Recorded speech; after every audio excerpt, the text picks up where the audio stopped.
High court ने साबिक वजीर आजम नवाज शरीफ की वतन वापसी पर हिफाजती जमानत के लिए दायर दरखास्त मंजूर करते हुए उनको 24 अक्टूबर तक गिरफ्तार न करने का हुक्म दिया है।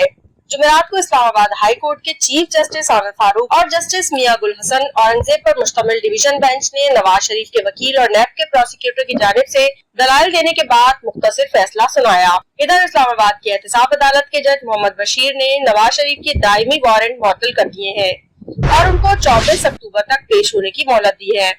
एहतसाब अदालत ने तोशाखाना रेफरेंस में पेश न होने पर साबिक वजीर आजम के दायमी वारंट गिरफ्तारी जारी किए थे। साबिक वजीर आजम ने हिफाजती जमानत के लिए इस्लामाबाद हाई कोर्ट और एहतसाब अदालत से रुजू किया था और इस मकसद के लिए 2 दरखास्तें भी दायर की गई थी। गुज़िश्ता रोज इस्लामाबाद हाई कोर्ट ने नवाज शरीफ की हिफाजती जमानत की दरखास्त पर नैब हुक्काम को नोटिस जारी किए थे। बुध को नवाज शरीफ की कानूनी टीम की जानिब से इस्लामाबाद हाई कोर्ट में दायर की गई दरखास्तों में एवनफील्ड और अल अजीजिया रेफरेंसेस में गिरफ्तारी से रोकने के लिए हिफाजती जमानत देने की इस्तदा की गई थी। एक दरखास्त में मौक़िफ़ इख्तियार किया गया कि अल अजीजिया रेफरेंस में 7 साल की सजा सुनाई गई।